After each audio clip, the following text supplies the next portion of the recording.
जिंदाबाद जिंदाबाद जिंदाबाद। सर एक बार सब आपका मुंह से सुनना चाहता है, थोड़ा सा आप लोग थोड़ा सा बात हो जाए। खड़ा है जाएगा चाहते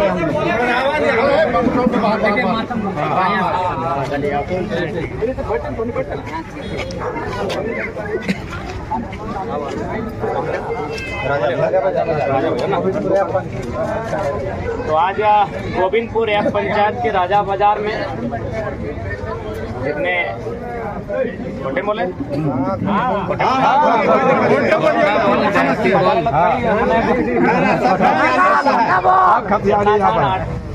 सुन रहा हमरा सभी के हमें जोहार नमस्कार आदाब और सलाम पेश करे।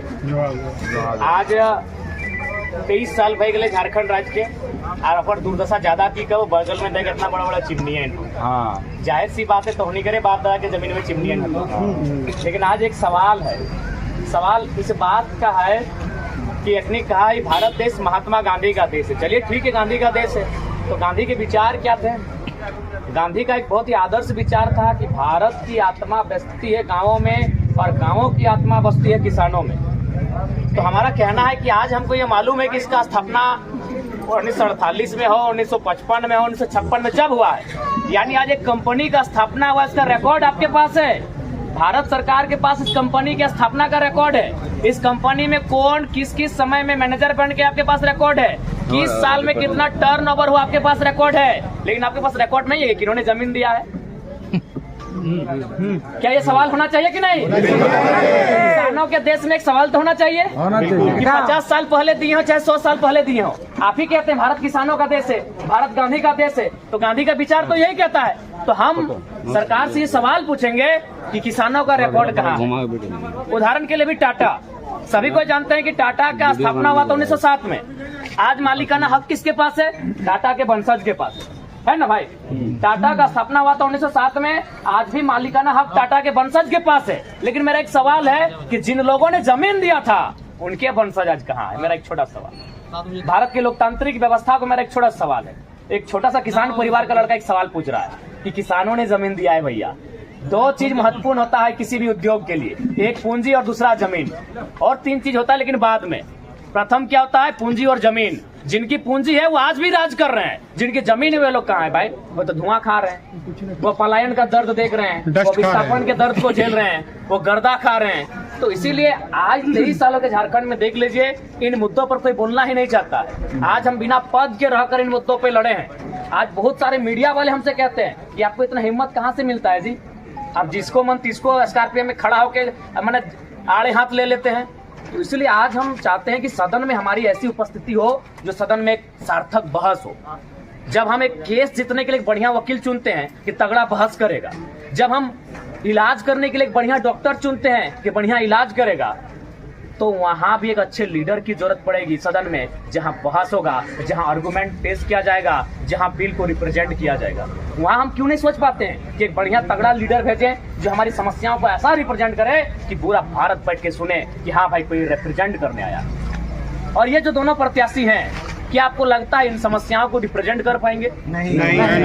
क्या इनमें इस प्रकार का तर्क है कि ये इन समस्याओं को रिप्रेजेंट कर पाएंगे? और आप भरोसा रखिए, जिस दिन हमारे सवाल सदन में पूछेंगे पूरा भारत सुनेगा। जिस दिन हमारे सवाल सदन में पूछेंगे पूरा भारत सुनेगा।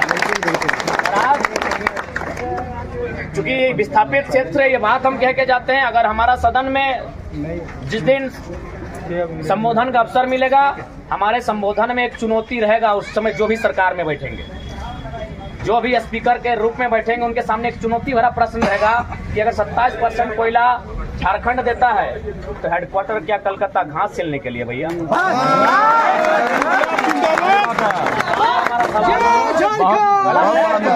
झारखंडी एकता जिंदाबाद जिंदाबाद जिंदाबाद। आप पढ़े लिखे लोग हैं, जानकार लोग हैं, यहाँ वकील, टीचर लोग, प्रोफेसर लोग हैं, क्या हमारा सवाल गलत है? नहीं। अरे भाई, जब हम कोयला देते हैं, जमीन के नीचे आग हमारी है, तो कलकत्ता का जीएम क्या कर देगा जी? उसको क्या दर्द है? उसको किस बात का पीड़ा है?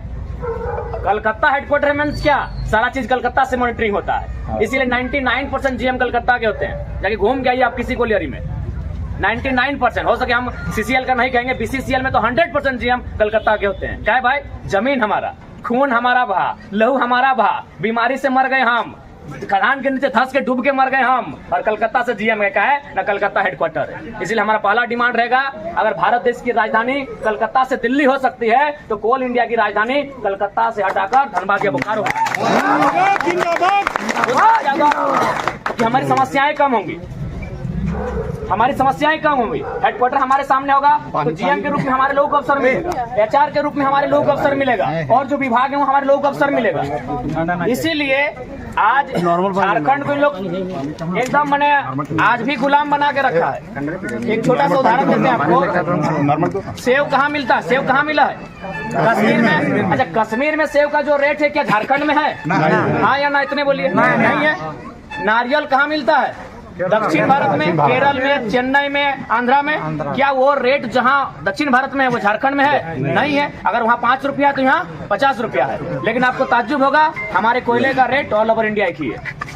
पता कर लीजिए, चूंकि हम एक नया लड़का है, कहीं से हम पढ़े हैं। आप बताइए, गलत बोल रहे हैं? पूरे इंडिया में एक ही रेट है हमारा कोयला का। कहे पता नहीं क्या मनसा है इनकी, ये लोग क्या चाहते हैं पता नहीं, ये लोग क्या चाहते हैं झारखंड के साथ, ये हमको स्पष्ट नहीं कर पाएंगे। पूरा ऑल ओवर इंडिया हमारे कोयला का वही रेट है। तो इसलिए आज उस सदन को एक बोल्ड लीडर की आवश्यकता है, जो वहां कदम रखे तो उसके पदचाप से दिल्ली नहीं, दिल्ली में उसका बहस होगा और पैरमो में उसका गुंजन होगा। जय झारखंड। गिरिडीह का सांसद कैसा हो? गिरिडीह का सांसद कैसा हो? जय झारखंड। तो इसलिए ज्यादा और नहीं कहबो, हमने आइडियोलॉजी स्पष्ट हो, हमने एक फ्रेश पॉलिटिक्स करे आए लियो।